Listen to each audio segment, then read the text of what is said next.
became IG to do the bidding of those in power. So, and how did he end? It was under him that the mobile arm, police mobile units became kill and go. Well, not kill and go. The military saw it as a rival to them. Yeah, because they were called kill and go that time. Because they were so equipped. No. They were so equipped. That is not your own expression of those who are opposed to the MPN. Well, maybe as somebody who grew up in the Southwest, maybe that was the fear they had, that the people had for them. I hope Sunday Adeosi entered the police on the ticket of Northern Nigeria and became IG on the platform or on the share of Benue Plateau, because his village is here after Kefi, where he was born, where the present governor of Nasarawa comes from. So he had never been a Southwest man. He had always been a northerner, a Southwest northerner. A southerner in Northwest? No, in North Central. In North Central? Yes. It is interesting for people to be knowing this kind of things. When Nigeria was Nigeria. Not now. Jaga. Did you listen to Idris Abdul Karim? I don't like listening to... Did you listen to his latest song? If it's Jaga about Nigeria, I will not listen to it. I will not listen to it because I always like to see positive side of Nigeria. I say that is very positive. It teaches people some lesson. It reminds people in authority how people feel about them. When I criticize you in power, it doesn't mean I don't like you. Yeah. The Hausa people say, to succeed? does not mean sauke maraba. Meaning that pack your things well does not mean that put it down for us to share. Okay. That's the Hausa saying. So if I criticize anybody in government, he should take it positively, that even if I am wrong, that there are other people who feel what he's doing otherwise. So you have been criticizing President Bola Tinubu, particularly on Kano. Just 2 days ago or so, I read your warning to him that Tinubu should be very careful about how he deals with the Kano situation. So exactly what is the president not the president, how he deals with the Kano people. The how Kano some situation. of his people deal with the Kano situation. Because unknown to him, and I can beat my chest that he didn't know. Tinubu didn't know what happened, what was arranged. That there was a grand design to set up the Kano state government, including the emir, such that they could declare a state of emergency. And there was a meeting in a senior official of government's house in this Abuja, and the man that was supposed to be appointed emir was sent to Umrah. And as I speak to you now, he's in Saudi Arabia, because their thinking is that once the emir is invited today, he will be detained in Abuja. Once he's detained, the military would be put on alert. And then the throne will be declared vacant. Yes, and I keep on wondering. Which other man again? Because there are two of them who are... I say I don't want to mention names. No, let's put on... I don't want to mention names. Go and find out who is in Saudi Arabia out of the princes in Kano. Will it be the one that was proposed by the Kano state government? I can assure you that for the president's intervention, Adobayoro was proposed by the Kano state government. So that the world knows. I just want to understand the news. Everybody in Nigeria knows what is happening.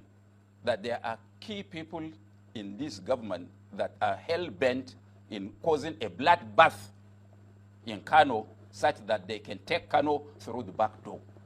If they think they are important, they are powerful, and they are popular politicians, let them wait for a free and fair election in 2027 to remove the NNPP government.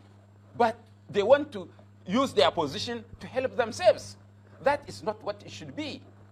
People should look back to history. Do you know that the Wahala in 1966 started from Kano? Wete and the removal of the grandfather of this Sanusi. People don't know.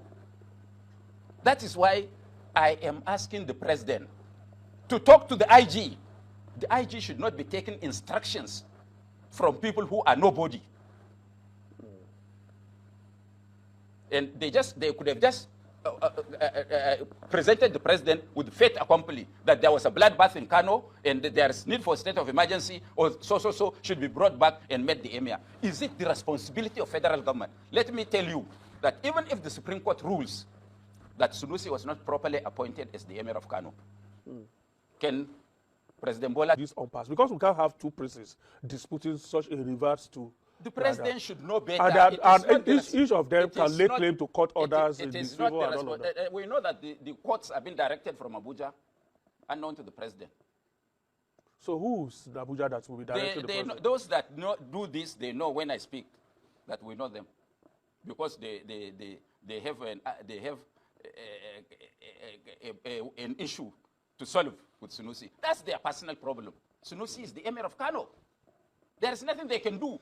10 times you remove him, 11 times we will reappoint him. So why waste your time? Who is we? You are part of them now. Of course, I'm NNPP. The government in Kano is the NNPP government. I'm the secretary of the board of trustees. Okay. All right. So we are not joking. If they are doing this to stop Kano people from accessing the dividends of democracy, because the government is always at war, then they are wasting their time. Because the structures we have, once there is an election, free and fair, there is no way any human being can defeat the Konkoso machine in Kano. He has not spoken. He has not spoken. Has he spoken? So how very strong is the NNPP structure in Kano? Because at some point, not long after the general elections, there were rumors of a crack in the arrangement that the Falcon was no longer listening to the Falcon. A very intelligent man. Yes, that there was a crack between the relationship between Abba Gidagida and that's what you the press carried there. Have they ironed over their differences? But there had always been a hand by the federal government to destabilize Kano. I have on the social media, I just read before coming here, I listened to Falana making a speech at Yinka Adomakin's lecture. I also spoke to one senator from Kano when he said openly that he was bought with 90 billion naira project, not in the budget. I can show you when we finish. A senator from Kano. Yes, to destabilize the system. They should be telling the security agencies all he knows. They didn't see? What they don't know about Kano is that Kano politics had always been that of noise making. Right from First Republic during Sardauna. It had been so.